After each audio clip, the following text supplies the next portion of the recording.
নবী সাল্লাল্লাহু আলাইহি ওয়াসাল্লাম রমাদান আসার আগ থেকেই রমাদানের প্রস্তুতি গ্রহণ করতেন। তিনি শাবান মাসে বেশি বেশি রোজা রাখতেন। রমাদান আসার কয়েকদিন আগে তিনি রোজা রাখা বন্ধ করে দিতেন এবং রমাদানের প্রস্তুতি গ্রহণ করতেন। আল্লাহ রাব্বুল আলামিন যে উদ্দেশ্যে এই মাসকে আমাদের উপর গনিমত হিসাবে দিয়েছেন, সেই উদ্দেশ্যটা যেন আমরা বাস্তবায়ন করতে পারি, আল্লাহ পাক তৌফিক দান করেন। সেই উদ্দেশ্যটা হচ্ছে কুতিবা আলাইকুমুস সিয়াম বাদা আউযু বিল্লাহি মিনাশ শাইতানির রাজিম। আল্লাহ রাব্বুল আলামিন বলেছেন সূরা বাকারার মধ্যে, কুতিবা আলাইকুমুস সিয়াম, তোমাদের প্রতি সিয়ামকে ফরজ করা হয়েছে।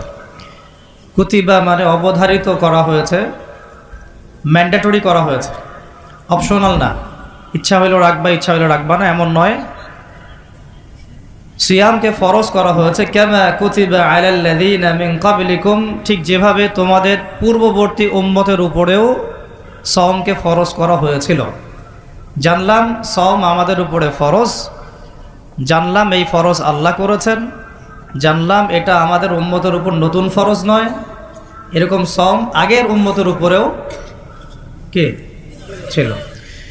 উদ্দেশ্য লাআল্লাকুম তাত্তাকুন, যাতে করে তোমরা তাকওয়া অবলম্বন করতে পারো। উদ্দেশ্য লাআল্লাকুম তাত্তাকুন, যাতে করে তোমরা তাকওয়া অর্জন করতে পারো। সওমের উদ্দেশ্য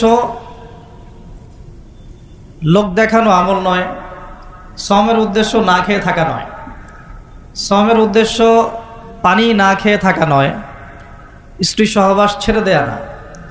সওমের উদ্দেশ্য এই সবগুলো কাজের মধ্য দিয়ে আল্লাহ পাকের ভীতি তাকওয়া অর্জন করা। কেমন? গতকাল হয়তো অনেকে রোজা ছিলেন, বৃহস্পতিবার ছিল, হয়তো অনেকে কাজা সওমগুলো রাখছেন বা অনেকে শাবানের সওমও রাখছেন। রোজা রাখা অবস্থায় আমরা কি পানি খেয়েছি, খাবার খাই, স্ত্রী সহবাস করি? খাবার খাওয়া হালাল না হারাম? পানি পান করা হালাল না হারাম? স্ত্রী বিয়ে করা, স্ত্রী তাকে স্পর্শ করা বা তার সাথে সময় কাটানো হালাল না হারাম? সওম রেখে আল্লাহ পাকের সন্তুষ্টির জন্য আমি সব হালাল ছেড়ে দিলাম। কি ছাড়লাম? খাবার হালাল ছেড়ে দিলাম, পানি হালাল ছেড়ে দিলাম এবং স্ত্রী হালাল ছেড়ে দিলাম।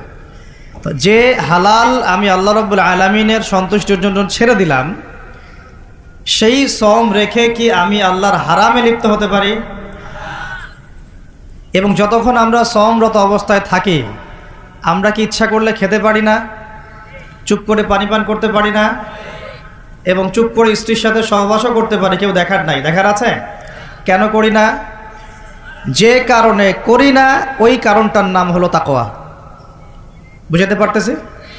যে কারণে করি নাই সেই কারণটার নাম কি? কেন করি নাই? কারণ আমি উপলব্ধি করেছি আমি খেতে পারবো না, আল্লাহ আমাকে দেখবেন। রোজা রাখা অবস্থায় আমি পানি পান করি নাই, কারণ আমার মধ্যে এই কনসিয়াসনেস ছিল যে আল্লাহ আমাকে দেখছেন। স্ত্রী সহবাস করতে পারতাম, করি নাই কেন? কারণ আমি উপলব্ধি করেছি বা আমার মনে এই কনসিয়াসনেস ছিল যে আল্লাহ আমাকে দেখছেন, আর কেউ না দেখুক আল্লাহ পাক দেখছেন। এই আল্লাহ কনসিয়াসনেস বা আল্লাহ সম্পর্কে সচেতনতা, এটার নাম হলো তাকওয়া। এই তাকওয়ার শিক্ষা দেওয়ার জন্য সওম আমাদের জীবনে প্রতি বছর ঘুরে ঘুরে আসছে রমাদান।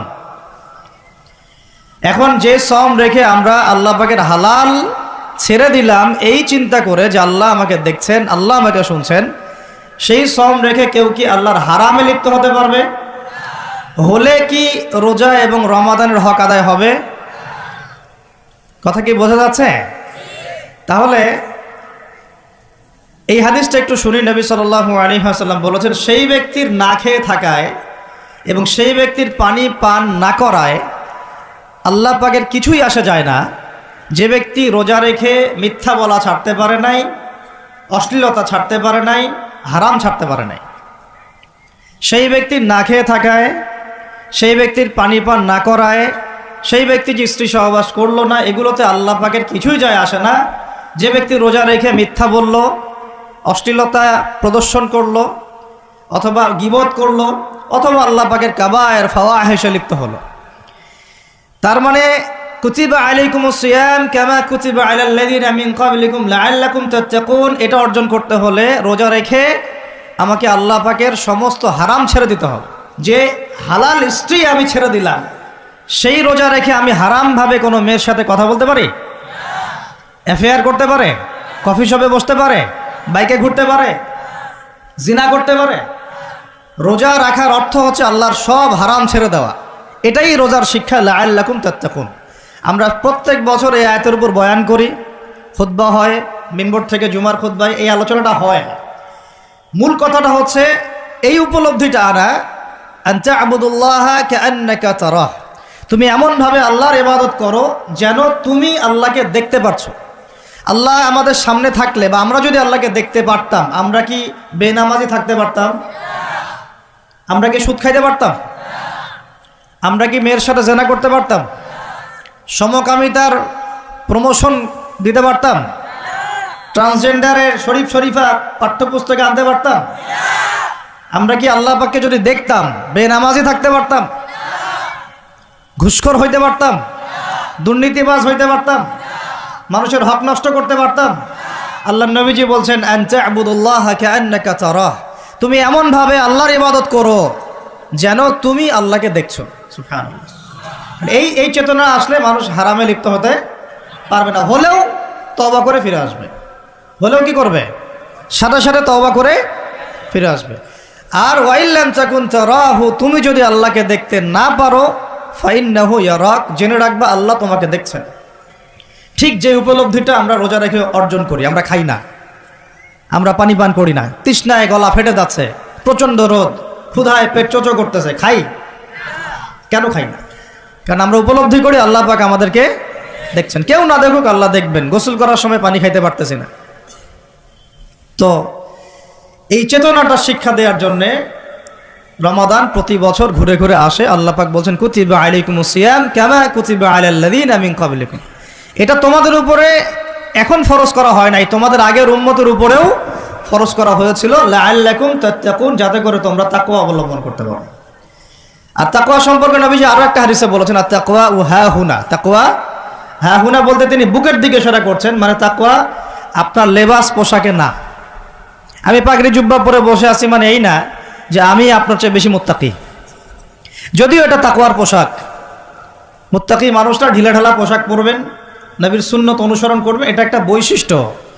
কিন্তু এমন হতে পারে আমার চেয়ে আপনার তাকওয়া বেশি, হতে পারে কিনা? আর তাকওয়া হা হুনা, তাকওয়া কলিজার ভিতরে, কলবের ভিতরে।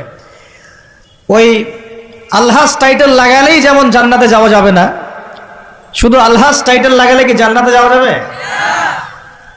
আল্লাহ রাব্বুল আলামিন মানদণ্ড দিয়ে দিয়েছেন। মানদণ্ড, কে ভালো আল্লাহর কাছে, কে সম্মানিত, এটার মানদণ্ড আল্লাহ দিয়ে দিয়েছেন। ইন্না আকরামাকুম ইনদাল্লাহি আতকাকুম, তোমরা যত মানুষ পৃথিবীতে আছো তোমাদের মধ্যে আল্লাহর কাছে সবচেয়ে মকবুল, সম্মানিত, মর্যাদাবান মানুষ তারাই যারা এই তাকওয়ার পরীক্ষায় পাশ করেছে। তো এই তাকওয়ার শিক্ষাটা দেওয়ার জন্য রমাদান আসে। শিক্ষা নাম্বার 1, রোজা রাখবো রাখার মতো। রোজা রাখবো কি? যাতে তাকওয়া অর্জন করা যায়। রোজা রেখে আমি যেমন হালাল ছেড়ে দিয়েছি, রোজা রেখে আমাকে আমার সমস্ত হারাম ছাড়তে হবে। আর এই হারাম শুধু 1 মাস ছেড়ে দিব এমন না। ঈদের চাঁদ উঠে যাবে, শয়তান ছাড়া পাবে, আমরা আবার শয়তানের সাথে আতাত করে চলা শুরু করব, এটা রমাদানের শিক্ষা না। ওই শিক্ষাটাকে সারা বছর ধরে রাখতে হবে, এটা হলো রমাদানের শিক্ষা। আপনারা খেয়াল করে দেখবেন রমাদান মাসে অনেকে পরহেজগার হয়ে যায়, ঈদের চাঁদ ওঠার সাথে সাথেই আমরা আবার শয়তানের দাসত্ব শুরু করি। ঈদের দিন চাঁদ রাত বলে আমরা একটা কথা বলি না, ওই রাত্রেই প্রমাণ হয় যে শয়তান ছাড়া পাইছে।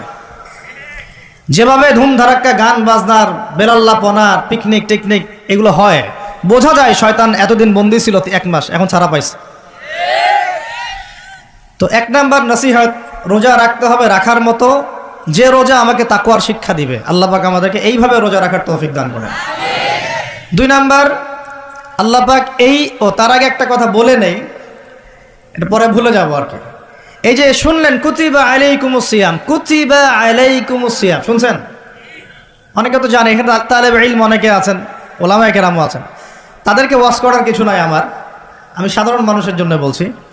কুতিবা আলাইকুমুস সিয়ামের আগেও 2টা কথা আছে এই কিতাবে। সূরা বাকারার আয়াত বলছি, সূরা বাকারার মধ্যে কুতিবা আলাইকুমুস সিয়ামের আগেও কুতিবা আলাইকুম দিয়ে আরো দুইটা কথা আছে, ঠিক আছে? এটা তো বুঝলেন কুতিবা আলাইকুমুস সিয়াম, সিয়াম ফরজ করা হয়েছে। ঠিক একটু আগে যাবেন, 2-1 পৃষ্ঠা আগে গিয়ে দেখবেন আল্লাহ পাক আয়াত নাজিল করেছেন কুতিবা আলাইকুমুল কিসাস, তোমাদের উপরে কিসাসকেও ফরজ করা হয়েছে। কি ফরজ করা হয়েছে? ওই যে কুতিবা আলাইকুমুস সিয়াম তো বুঝলো, এটা রোজা রাখতেছে 1 মাস, কুতিবা আলাইকুমুল কিসাস বুঝে না। কুতিবা আলাইকুমুল কিসাস আর কুতিবা আলাইকুমুস সিয়াম একই মিজানে না ভাইরা? বুঝতে পারতেছেন তো আপনারা? একই মিজানে, একই ওজনে না? তো কুতিবা আলাইকুমুল কিসাস, তোমাদের উপরে কিসাসকেও ফরজ করা হয়েছে। তোমাদের বলতে আমাদের সবার উপরে, মুসলিমদের উপরে। কিসাসটা কি? কিসাসটা কি? কেউ যদি কোনো ভাইকে অন্যায়ভাবে হত্যা করে তাকেও সেভাবেই হত্যা করতে হবে, এটা হলো কিসাস। হাতের বদলে হাত, চোখের বদলে চোখ, কি কানের বদলে কান, এমনকি দাঁতের বদলে দাঁত, এর নাম কিসাস। আছে বাংলার জমিনে? আছে? কুতিবা আলাইকুমুস সিয়াম আছে আমাদের সমাজে, কুতিবা আলাইকুমুল কিসাস জাদুঘরে আছে। কোথায় আছে? ওটা ইমপ্লিমেন্ট করতে গেলে জাতিসংঘ বলবে যে আমরা মৌলবাদী হয়ে গেছি। আপনারা পড়েন প্রত্যেক রাতে তাবারাকাল্লাযী বিয়াদিহিল মুলক, তাই না? সূরা মুলক তো পড়েন রাতে, রাতের বেলা সূরা মুলক পড়ার অভ্যাস করেন। নবী সাল্লাল্লাহু আলাইহি ওয়াসাল্লাম এই সূরাটাকে বলেছেন এই সূরা কবরের আযাব থেকে বাঁচাই দিবে ইনশাআল্লাহ। উসমান রাদিয়াল্লাহু আনহু সামনে জান্নাত জাহান্নামের আলোচনা করা হলে তিনি কাঁদতেন না, খুব কম কাঁদতেন, কিন্তু কবরস্থানে কবর দেখলে তার দাড়ি অশ্রু দিয়ে ভিজে যাইত। কারণ এই জায়গায় যে পার পাবে সে সব জায়গায় পার পেয়ে যাবে ইনশাআল্লাহ। ওই জায়গায় একাকিত্বে ওই আযাব থেকে বাঁচাবে একটা সূরা, কি নাম? সবাই মুখস্থ করবেন ইনশাআল্লাহ। মাত্র 30টা আয়াত আছে। নবীজি বলেছেন এই সূরা তার পাঠকারীর জন্য সুপারিশ করবে আল্লাহর সামনে, মানে সুপারিশ করবে আল্লাহ পাকের সাথে জোর করবে, না আমার পাঠকারীকে মাফ করে দাও, দিতেই হবে। এক পর্যায়ে আল্লাহ পাক মাফ করে দিবেন ইনশাআল্লাহ। তো এই সূরাটা 30টা আয়াত আছে। নবীজি বলেছেন আমার মন চায় সবাই যেন এই সূরাটা মুখস্থ করে। তো নবীর একটা মন চায়, আমরা সেটা করব না? 2টা সূরা আমাদের মুখস্থ থাকা দরকার সবার। বড় বড় সূরার কথা বলছি, ছোট ছোট সূরা তো আপনারা সবাই অনেকে জানেনই। একটা সূরা ইয়াসিন, একটা হলো সূরা মুলক। সূরা ইয়াসিন পড়বেন একেবারে সকালবেলা ফজরের পরে, এবং ইনশাআল্লাহ বড় বড় বুজুর্গানের দিন যারা ছিলেন তাদের ডেইলি রুটিনের মধ্যে সূরা ইয়াসিন থাকতোই থাকতো। এটা তেলাওয়াত করে তারা হাজত পেশ করতেন আল্লাহর কাছে, এবং এর ওসিলা আল্লাহ পাক ওই হাজত পূরণ করে দিতেন। এটা পরীক্ষিত আমল। সূরা ইয়াসিন সবার কলেজের মধ্যে থাকা চাই, আল্লাহ পাক তৌফিক দান করেন। আর রাতের বেলা পড়বেন সূরা মুলক। কোন সূরা? যদি আরও পারেন সূরা ওয়াকিয়া পড়বেন। অনেকে বলেন রিজিকের সমস্যা, রিজিকের সমস্যা দূর হওয়ার অন্যতম একটা আমল হচ্ছে সূরা ওয়াকিয়ার তেলাওয়াত। রাতের বেলা কোন সূরা? ইযা ওয়াকাআতিল ওয়াকিআ লাইসা লিওয়াকাআতিহা কাযিবা, এই সূরাটা তেলাওয়াত করবেন রাতের বেলা। আরও একটা সূরা আছে রাতে তেলাওয়াত করার জন্য, আলিফ লাম মিম সিজদা। আলিফ লাম মিম সিজদা, এটাও তেলাওয়াত করতে পারেন। তো যাই হোক, সূরা মুলকের প্রথম আয়াত আপনারা পাবেন তাবারাকাল্লাযী বিয়াদিহিল মুলকু ওয়া হুয়া আলা কুল্লি শাইইন কাদির। আমরা এটা পড়ি, শুধু খালি পড়ি, প্রত্যেক হরফে 10 নেকি হবে, এই জন্য পড়ি বেশিরভাগ মানুষ। কারণ বাংলাদেশের বেশিরভাগ মানুষ কোরআনের অর্থ জানে না। বাংলাদেশের 16 কোটি মুসলমানের আমার ধারণা 15 কোটি কোরআনের অর্থ জানে না। 1 কোটি মানুষ জানতে পারে যারা মাদ্রাসার সাথে সম্পৃক্ত আর কি। এই জন্য আমরা বলি যে যদি পাঠ্যপুস্তকে কোরআন শিক্ষাটা বাধ্যতামূলক থাকতো তাহলে বাংলার 16 কোটি মানুষ কোরআনের অর্থ জানতো। এই কাজটা কি খারাপ হতো না ভালো হতো? আর শিক্ষামন্ত্রীকে এটা কে বুঝাবে? আপনারা বোঝাতে পারলে বুঝান, কে বুঝাবে? এই যাদেরকে দায়িত্ব আল্লাহ পাক দিয়েছেন তাদেরকে এটা বুঝাবে কে? আমরা তো ছোট মানুষ। যদি নবী সাল্লাল্লাহু আলাইহি ওয়াসাল্লামের জীবনী সিরাত প্রত্যেকের পাঠ্যপুস্তকে বাধ্যতামূলক থাকতো, 16 কোটি মুসলিম জনগণ নবীর জীবনী জানতে পারত। এখন 16 কোটির মধ্যে 15 কোটি জানে না নবীর জীবনীতে কি হয়েছে। এটা তো বেসিক পড়াশোনা। যদি আমরা একটা ভাইরাসকে ভয় করে মসজিদ একেবারে বন্ধ করে ফেলতে পারি, মাস্ক পরাইতে পারি সবাইকে, সোশ্যাল ডিস্টেন্স 10 হাত দূরে দূরে দাঁড়াও। হ্যাঁ, নবীর জামানাতেও অনেক সমস্যা হয়েছে, কিন্তু এরকম করে ডিস্টেন্সে দাঁড়ানো হয় নাই। যাই হোক, এটা তো জাতিসংঘের আন্ডারে চলতেছে বিশ্বটা আর কি। তো এখন এটা যদি আমি চাপ দিয়ে করাতে পারি, তাহলে আমি পাঠ্যপুস্তকের মধ্যে নবীর সিরাত এবং কোরআন বাধ্যতামূলক করতে পারি না? এই যে আমরা যারা 15-20 বছর ইউনিভার্সিটিতে পড়েছেন, স্কুল কলেজ ইউনিভার্সিটি, এখানে কারা কারা পড়েছেন হাত তোলেন দেখি একটু। যারা অনার্স মাস্টার্স কমপ্লিট করেছেন বা পড়তেছেন এখনো, আপনারা আছেন কতজন? আছে অনেকে, হাত নামান। এখন আপনারা ভাই বাংলা পড়েছেন না? নজরুল, রবীন্দ্রনাথ, বঙ্কিমচন্দ্র, শরৎচন্দ্র ইত্যাদি ইত্যাদি। ইংরেজি পড়েছেন না? ব্যাকরণ, দাঁত ভাঙা ব্যাকরণ। বাংলা ব্যাকরণ পড়েছেন না? দাঁত ভাঙা, কারক, সমাস, বিভক্তি, হাবিজাবি। হ্যাঁ, এই হাবিজাবি দিয়ে আবার ইস্যু বানাই দিস না তোরা, মুশকিল কথা বলা এখন। এটা তো আমরা কথার কথা বলি আর কি। তারপরে কেমিস্ট্রি পড়েন নাই? হ্যাঁ, ফিজিক্স পড়েন নাই? বায়োলজি পড়েন নাই? তারপরে আমরা হায়ার ম্যাথ করতাম, জটিল জটিল সূত্রগুলো মুখস্থ করেন নাই? কত কি পড়েছেন, কিন্তু এই পড়াশোনাগুলো কেন করেছেন? সিলেবাসে ছিল আমাকে পড়তে হবে, যদি না পড়ি পরীক্ষায় পাস করতে পারবো না, পরীক্ষায় পাস না করলে রেজাল্ট আসবে না, রেজাল্ট না আসলে চাকরি পাবো না, চাকরি না পাইলে রিজিকের ব্যবস্থা হবে না, রিজিকের ব্যবস্থা না হলে বিয়ে শাদী হবে না, বিয়ে শাদী না হলে জীবনটাই বরবাদ। এই তো ফিলোসফি, তো এইটাই, রাস্তা তো এটা না। তো এখন চাপ দিয়ে এত কিছু পড়লেন, বিসিএস কোচিং করেছেন অনেকেই চাকরির পরীক্ষা দিয়েছেন, নিয়োগ বিজ্ঞপ্তির পরীক্ষা দিচ্ছেন, প্রাইমারি পরীক্ষা দিচ্ছেন, সবই পড়তেছেন। আমি নিজেও পড়েছি এগুলো আমার মুখস্থ ছিল সবই, এখনও হয়তো ধরলে বলতে পারবো কিছু, যদিও এগুলোর চর্চা আমরা বন্ধ করে দিয়েছি আর কি।